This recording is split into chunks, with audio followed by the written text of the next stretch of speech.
Guys, what's up good people? In today's video I want to talk about the financial mistakes that you're supposed to avoid in your 20s so that you can build wealth and become financially independent as soon as possible.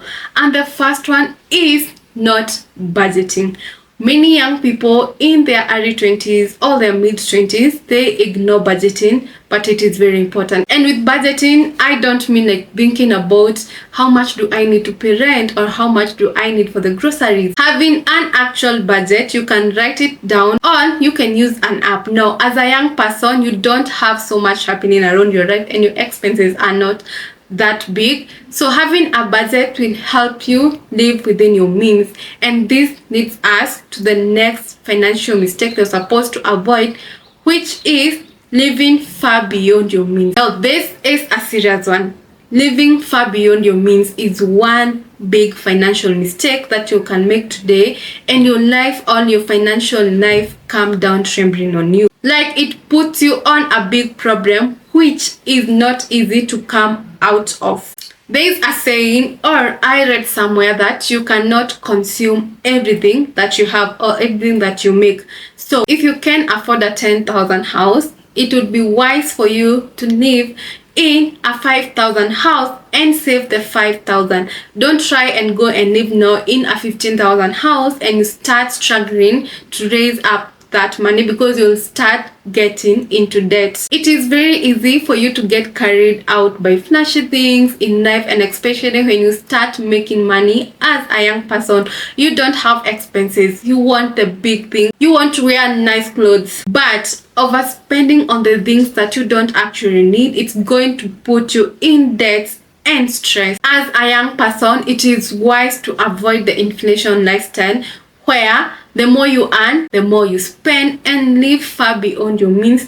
And this leads us to the next financial mistake that you're supposed to avoid, which is impulse buying. Guys, I struggled with this when I started to be intentional about my finances. And impulse buying means you walking in the streets, you see something nice, and because you've been paid, you buy it. You didn't actually need it, but because you have money with you, you buy it, and after a week or two, you start struggling with money on other things. Impulse buying is one of the biggest financial mistakes that many young people make, and they do it without actually knowing that the impulse buying. You go somewhere on a mall, you see something nice, and because you have money in your pocket, you buy it. And that's why you're supposed to be very, very intentional about having a budget, because when you have a budget, you exactly know what you need. Think about it, having a budget and living far below your means, it's going to help you create a culture of saving when you're still young. In one of my recent videos, I did a video on the investment or saving options for young people. You can join a money market fund, you can join a circle, you can buy bonds or bills.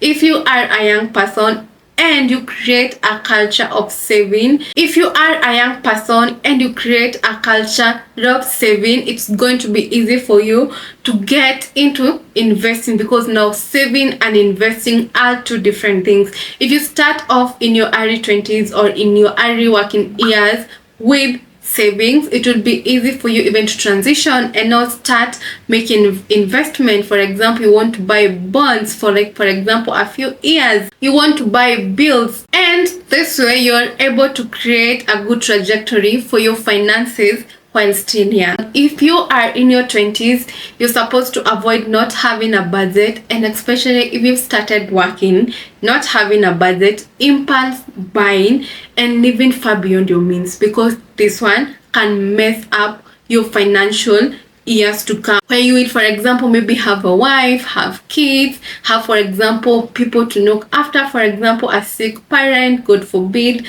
It's going to set a good trajectory for your finances, and it will be easy for you even to start investing or getting, for example, even into properties or even real estate and anything investment. Tell us down in the comment section which habits as a young person do you want to break for your finances to grow. Yeah. Anyway guys, that is it for today. I'll see you in my next video. Please consider subscribing, like and share the video. Bye.